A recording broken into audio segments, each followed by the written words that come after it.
You're standing in the middle of a heated conversation. Your pulse is racing, your hands feel clammy, and your mind is spiraling, searching for the perfect comeback. Sound familiar?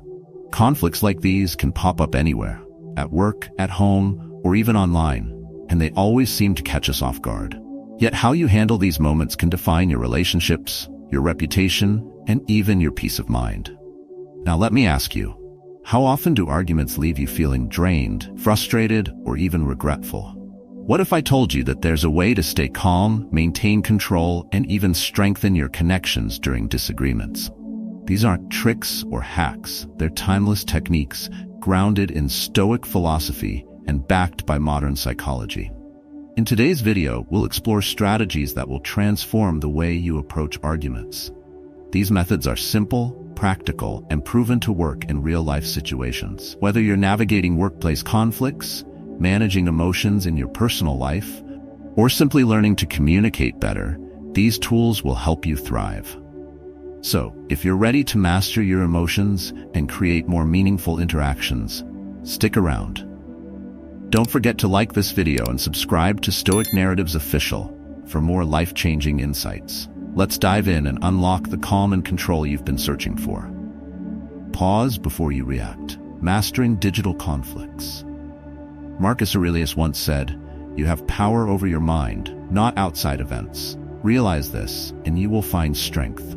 This idea feels timeless, yet its relevance is sharper than ever in today's world of instant communication. Imagine this. A man is scrolling through his phone late at night when he receives an email from a colleague. The message is curt, almost rude, criticizing his recent work on a team project. His heart starts racing. Frustration builds as he rereads the words, his thoughts spiraling into defensiveness and anger. Without pausing, he types out a sharp response, hitting send with satisfaction. The result? The situation escalates the next day, leading to unnecessary tension with his team. But here's the twist. What if the email wasn't meant to offend? What if the colleague was simply stressed and had no ill intent? The man's immediate reaction transformed a neutral situation into a conflict. At that moment, his inability to pause cost him a chance at clarity and peace. This is where the Stoic approach comes in. When emotions run high and digital communication adds fuel to the fire, the best thing you can do is pause. Waiting even a few minutes before responding creates the space needed to regain control. A simple action like stepping away, rereading the message, or reflecting on its intent can prevent misunderstandings. And if you wait longer, 10 minutes, an hour, or even until the next day, you allow reason, not emotion, to guide your response. Pausing doesn't just neutralize the immediate conflict, it aligns your actions with your long-term goals.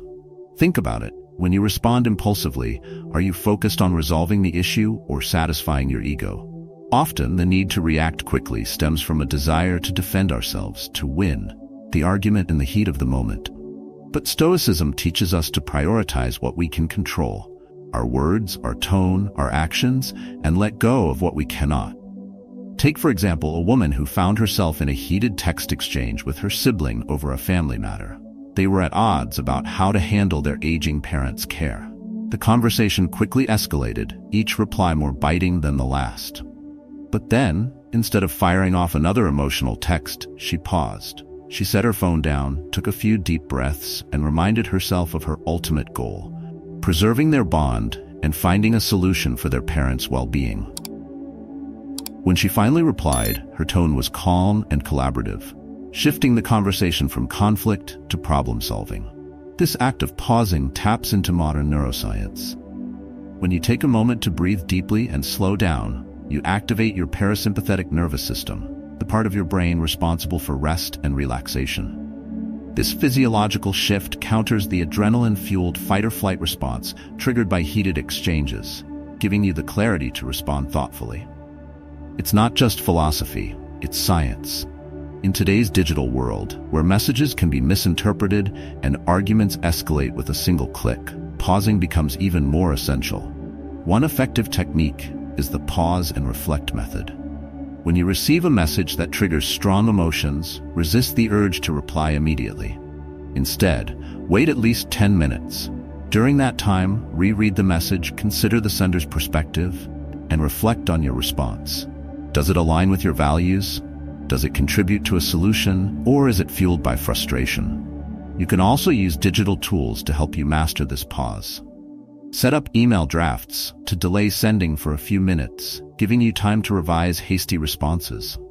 Or keep a journal where you can write down your immediate thoughts and feelings before replying to emotional messages. Writing them out creates distance from the heat of the moment, allowing you to respond with a cooler head. Here's something to consider. When you pause, you're not just protecting yourself from unnecessary stress. You're also protecting the relationship on the other side of the screen. How many misunderstandings could be avoided if we all gave ourselves the space to reflect before reacting? How often do we miss the opportunity to preserve respect and empathy because we're too quick to hit send? The next time you find yourself on the verge of firing off a message in frustration, remember the man and the woman from these stories. Ask yourself, what is my ultimate goal here? Is it worth escalating this conflict, or can I take a step back to find clarity? The answer lies not in your immediate reaction, but in your ability to pause and choose a response that reflects your best self. After all, mastering your emotions isn't about winning arguments, it's about winning peace.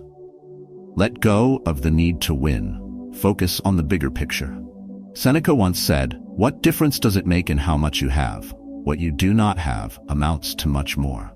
This Stoic wisdom reminds us that obsessing over what we lack, like the need to win, can blind us to what truly matters. It's a concept that resonates deeply in moments of conflict, where ego often takes center stage. Consider a man caught in a familiar situation. He's in a heated debate with his colleague about a new project proposal. They're both convinced their approach is best, and neither is willing to budge. As the discussion grows more intense, he finds himself crafting increasingly clever rebuttals, certain that winning this argument will establish his competence. Finally, he delivers his pièce de résistance, a sharp, irrefutable point that leaves his colleague momentarily speechless. Victory, right? Not quite. His colleague, feeling humiliated, shuts down completely, and the meeting ends in icy silence. Later, the man realizes that while he won, the team dynamic has suffered, and collaboration feels more strained than ever. Here's the twist. What if the man had paused and considered what he was really fighting for? Was it the success of the project, or just his pride? Stoicism teaches us that the need to win often masks deeper insecurities. When we let go of that need, we free ourselves to focus on what truly matters: mutual understanding, connection, and progress. Humility is a powerful tool, and it often disarms conflict more effectively than a well-timed comeback. Imagine if the man in our story had said, "You might be right. Let's explore your idea further." These 5 words could have transformed the conversation, showing his colleague that he valued collaboration over competition. This isn't about surrendering or agreeing with something you don't believe in.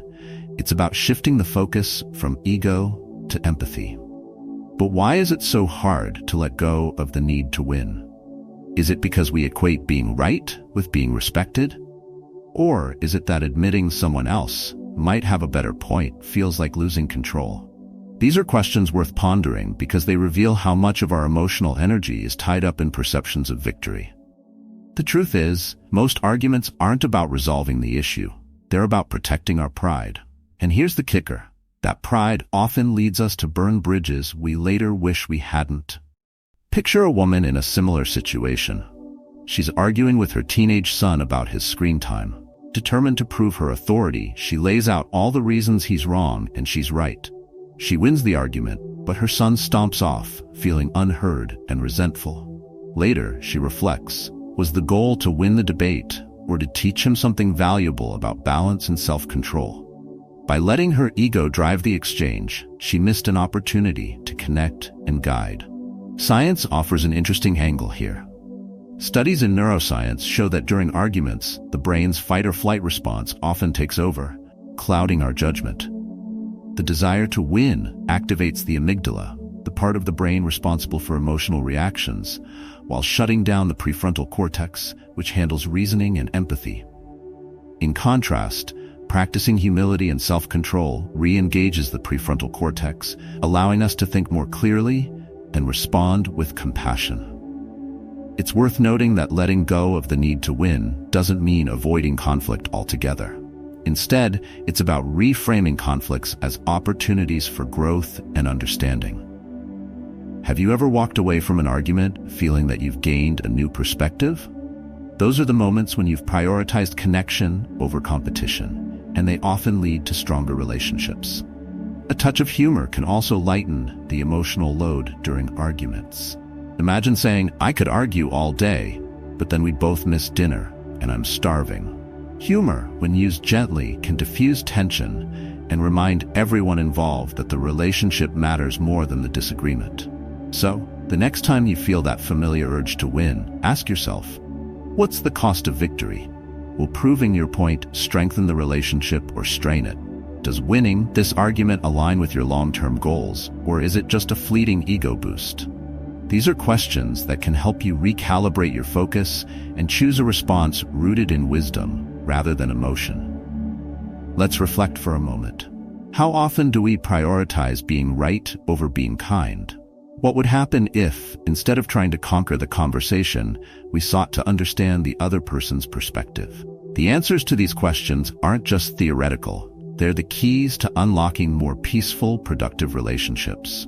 And isn't that a victory worth pursuing? Listen first, speak later.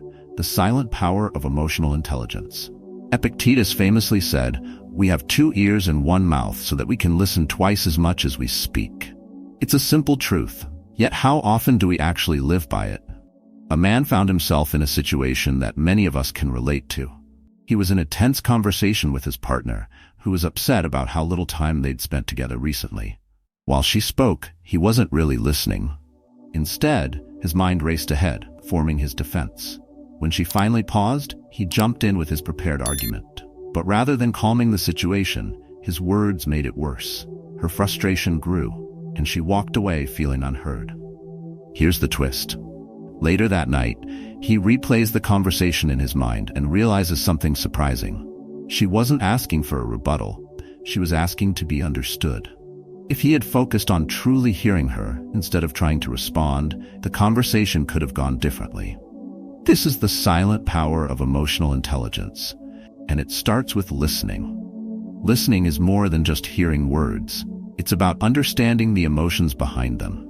In moments of conflict, we often treat conversations like a game of ping pong, quickly batting back responses without pausing to process what the other person is really saying. But what if we stopped treating conversations as battles to be won and started seeing them as opportunities to connect? Wouldn't that shift change everything? Reflective listening is one way to bridge this gap. It's simple but incredibly effective. When someone speaks, you paraphrase what they said to confirm understanding. For example, if your colleague says, "I feel like my input is always overlooked during meetings," instead of immediately defending yourself, you might respond with, "It sounds like you feel undervalued. Is that right?" This approach not only validates their feelings, but also opens the door to meaningful dialogue. Now let's circle back to the man in our story. What if, instead of rushing to defend himself, he had said, "I hear that you're feeling hurt because I haven't been as present lately. Can you tell me more about how it's affecting you?" Imagine how differently the conversation might have unfolded. By acknowledging her feelings, he could have diffused the tension and created a space for understanding. Listening is one of the simplest acts of empathy, but it's also one of the most powerful. Here's where it gets even more interesting. Neuroscience supports this ancient Stoic principle.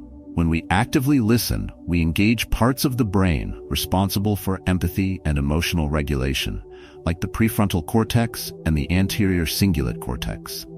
This not only helps us stay calm, but also encourages the other person to lower their defenses. Listening doesn't just de-escalate conflicts, it builds trust. Of course, listening isn't just about the words. Nonverbal cues matter just as much, if not more. Imagine someone nodding along as you speak, maintaining soft eye contact, and keeping an open posture. Doesn't that make you feel heard and respected?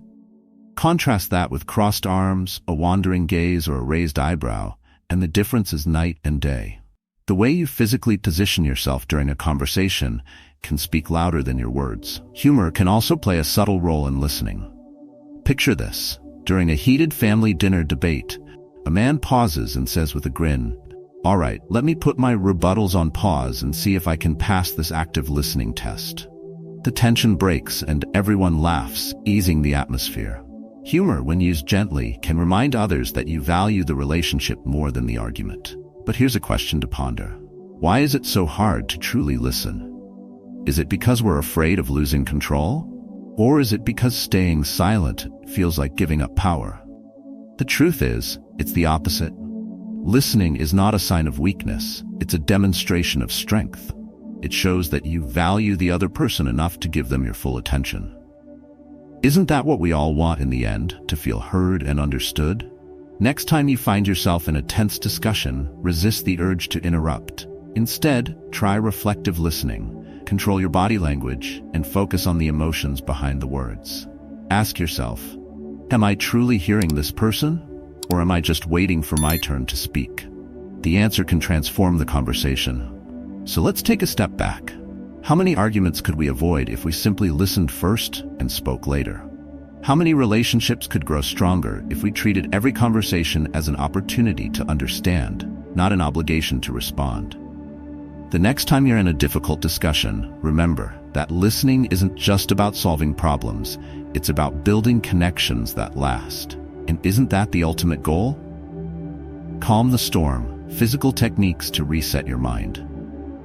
Marcus Aurelius once wrote, "You have power over your mind, not outside events. Realize this, and you will find strength." It's a reminder that even when life feels chaotic, the real battle is happening within. A woman found this out the hard way during a tense meeting at work.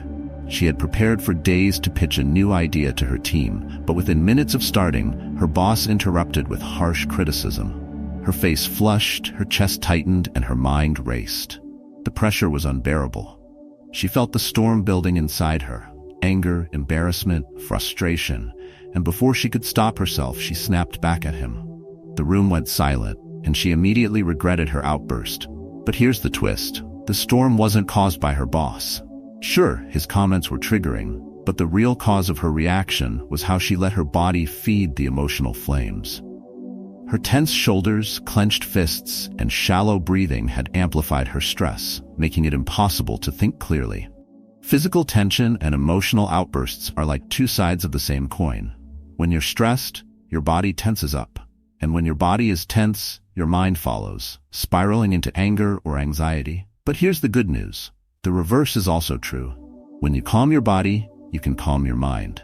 It sounds simple, but it's incredibly powerful. Let's break this down. Imagine a man who's stuck in traffic after a long day at work. Another driver cuts him off, and he feels the anger bubbling up. His grip on the wheel tightens, his jaw clenches, and his breathing becomes shallow. Now, does yelling or honking really help? Or does it just make him feel worse? What if instead he took a deep breath? Inhale for 4 seconds, hold for 4 seconds, exhale for 6, and let his hands relax on the wheel. Wouldn't that shift his focus from the chaos outside to the calm he can create inside? Science backs this up. Deep breathing activates your parasympathetic nervous system, the part of your brain that tells your body it's safe. It's the opposite of the fight-or-flight response, which floods you with adrenaline and narrows your focus to threats. When you breathe slowly and deeply, you're essentially hitting the reset button, giving your mind the clarity it needs to respond thoughtfully instead of reacting impulsively. Posture plays a big role too. Think about how you sit or stand when you're upset. Do you cross your arms, hunch your shoulders, or lean forward aggressively? These subtle cues not only signal tension to others but also reinforce it in your own body.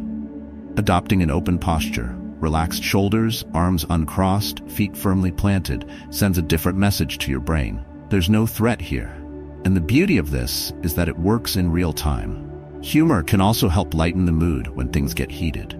Picture a friend saying, "I need to unclench my jaw before I yell at this email."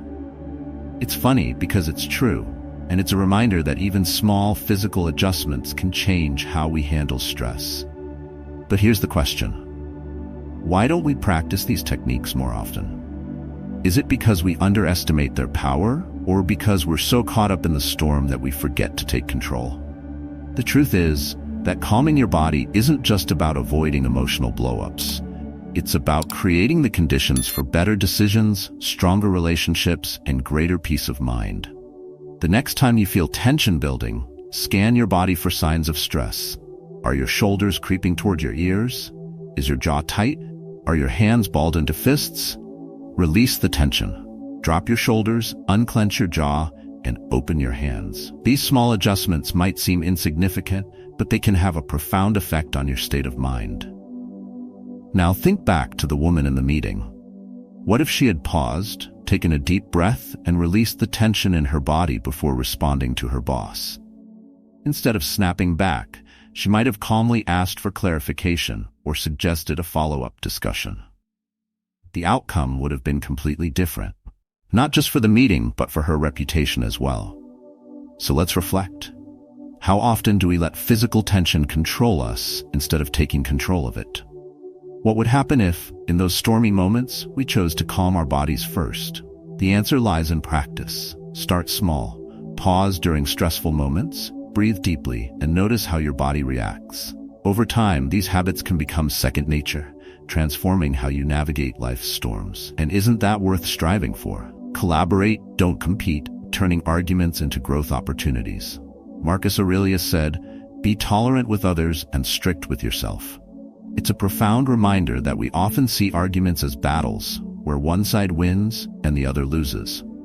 But what if the purpose of conflict wasn't to dominate, but to understand? A man learned this lesson in an unexpected way during a heated family discussion. He and his sister were at odds over how to handle their father's medical care. Both believed they were right and argued passionately, each trying to outmaneuver the other with facts and opinions. The tension in the room was palpable, and neither seemed willing to back down. Then came the twist. Their father, who had been quietly observing, spoke up.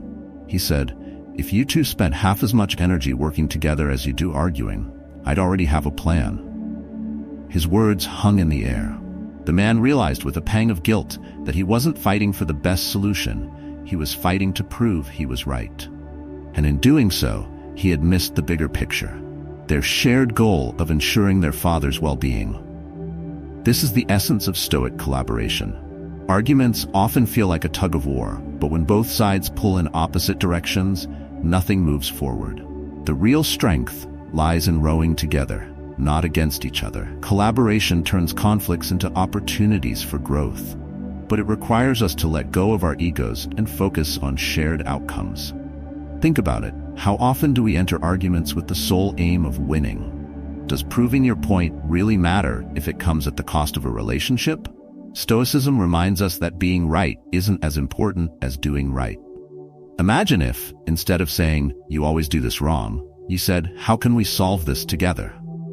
That small shift in language creates a sense of partnership instead of division. Let's revisit the man and his sister. What if, instead of competing, they had paused and acknowledged their shared goal? He could have said, "I know we both want what's best for Dad. How can we combine our ideas to make this work?" By shifting the conversation from me versus you to us versus the problem, they could have turned their argument into a productive discussion. Collaboration doesn't mean you have to agree on everything, but it does mean you approach disagreements with curiosity and respect. Even when emotions run high, asking questions like, "What's most important to you in this situation?" or "How can we find common ground?" can diffuse tension and build bridges. This approach not only resolves conflicts, but also strengthens relationships. Now, let's add a touch of humor to lighten the load. Picture a couple arguing about what to watch on TV. One wants action, the other wants comedy. Instead of bickering, one of them says with a smile, "How about we collaborate? An action movie with bad jokes." Humor can shift the tone of a conversation, reminding everyone involved that the relationship matters more than the disagreement. But why is collaboration so hard in the heat of the moment? Is it because we see compromise as a weakness? Or because we think letting go of our stance means losing control? The truth is that collaboration requires more strength than competition. It means putting aside your ego and choosing empathy over dominance. And isn't that the ultimate form of self-mastery? Science backs this up. Studies show that when people approach conflicts with a collaborative mindset, they activate parts of the brain associated with trust and empathy. This creates a sense of safety, making it easier for both parties to work toward a solution. In contrast, combative arguments activate the brain's threat response, which only escalates tension. Collaboration also works best when you focus on shared values. Take the family argument, for instance. Both the man and his sister valued their father's health and happiness. By acknowledging those shared priorities, they could have found a solution that honored both perspectives. The same principle applies to workplace disagreements, friendships, or even debates with strangers online. When you find common ground, you shift the dynamic from adversarial to cooperative. So the next time you're in an argument, pause and ask yourself, am I trying to win or am I trying to solve the problem? Reflect on what matters most, preserving the relationship, finding a solution, or simply being right.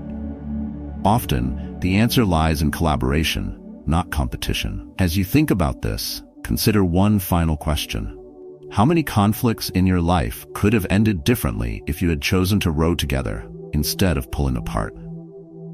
The answer might surprise you, and it might just inspire you to approach your next disagreement with a renewed sense of purpose and connection. After all, true victory isn't about defeating someone else. It's about building something better together. Seneca once said, "No man was ever wise by chance." Wisdom, like mastering calm in the face of conflict, comes from practice and intention. Today, we explored how Stoic principles can transform the way you approach arguments, pausing before reacting, letting go of the need to win, listening first, calming your body, and choosing collaboration over competition. Each of these strategies offers a path not just to resolve conflicts, but to strengthen relationships and regain control over your emotions. Imagine what your daily life could look like if you consistently applied these lessons. You'd face challenges with clarity, handle disagreements with grace, and build deeper connections with those around you. The beauty of Stoicism is its practicality. It doesn't ask for perfection, only progress. Start small. Pause during your next heated moment or reframe your next disagreement as a shared problem to solve. Over time, these habits will reshape how you navigate conflicts. What do you think would change if you made these practices part of your routine?